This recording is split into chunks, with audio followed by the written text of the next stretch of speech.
Hello, folks. Welcome to the Tony Pomps podcast. I have got a special guest here today. A little earlier, I had my friend Bill Britton on the show, and he brought a friend of his along as well today. He would be author Mike Kirkland. Mike, welcome. Nice to meet you. Good to meet you, too. Yeah. So I appreciate the fact that you brought some questions that I can ask you. Yes. And I'd like to start by reading the first question. That'd be great. Okay, Mike, tell us about how your novel Equal and Alike came about. Have you always been a writer? Wow. Well, I'll be honest with you. I went through college and got a degree in accounting. How about that? So I became a numbers man, became a CPA, and spent my whole career in the business of accounting. I worked with primarily wealthy people and corporations to help them save taxes and generate as much profit as they could. But that being said, the incentive for this book series, because it's a series, I hope it to be maybe 5 or 6 books if the good Lord allows me to live that long. I'm getting kind of long in the tooth now, so we'll see if that works. But, we're all there, man. Don't worry. Yeah. But that being said, the real inspiration for these books really came from my family history. The Kirklands, my great grandfather was an early pioneer in California and Arizona. I see. He did first things as an Anglo, in those 2 territories back in the early days.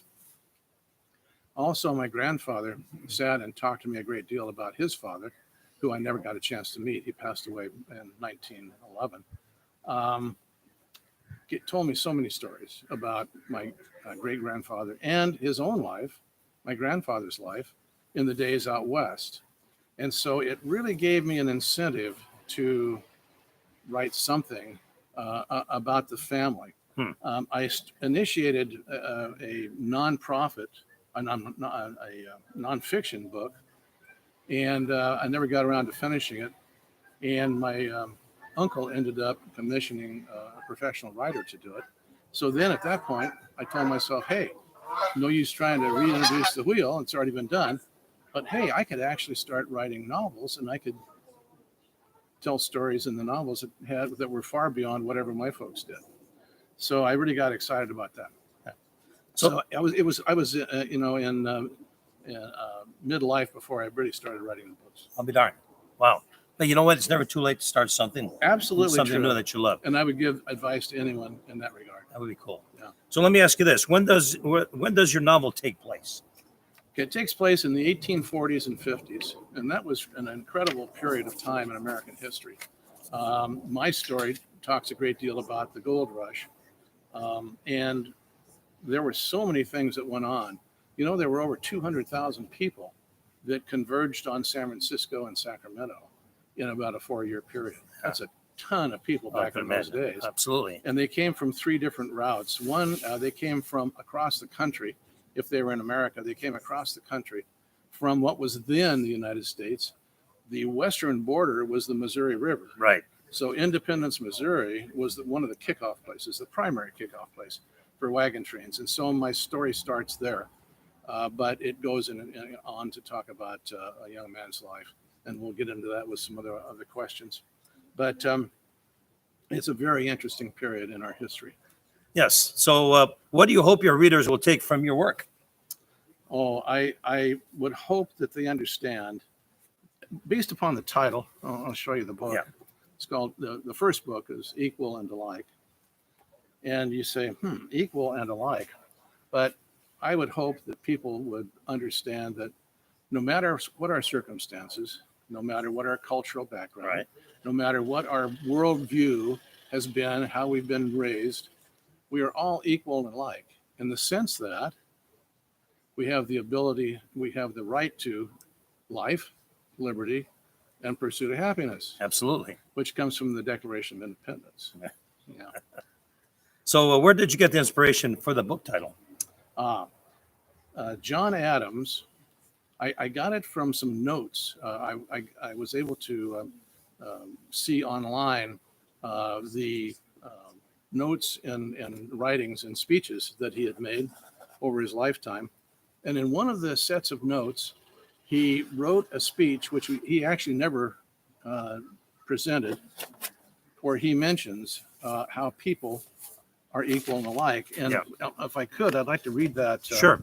that quote, because it's really the gist of my whole book. And so he wrote, "There is no king or queen be distinguished from all the others by size or figure or beauty and variety of colors in the human hive. So us bees are all the same. Yeah. No man has yet produced any revelation from heaven in his favor, any divine communication to govern his fellow man. Nature throws us all into the world equal and alike." Interesting. So earlier you mentioned the Equal and Alike as part of the McBride series. How many books are in the series? I anticipate there'll be 5, possibly 6. 2 of them are written. I've got Equal and Alike, which was my first. And the sequel to that, I don't know if you can see that too well. I should probably do it another way here. The sequel to that is Taken at the Flood. And hopefully we'll get a chance to talk about that at another time if we have the time. Sure. You're more than welcome to come back anytime, I Mike. appreciate We actually just met today. Right. And I was a little surprised, and I thought it was very cool to get to know you. And I was looking forward to talking to you about your books. Right. And most importantly, though, where can folks get your book? They can get the books at Amazon, Yes. which is everybody seems to be able to get their books there. Also, Book Baby, who was the printer and the fabricator of my book. You can go online and get it there. You can get it through my website also, and other purveyors of fine books, bookstores. Sounds great, Mike. Yeah. Well, listen, thank you so much for being on our show today. Is there anything else that you'd like to add that we might have forgotten? Well, what you can do is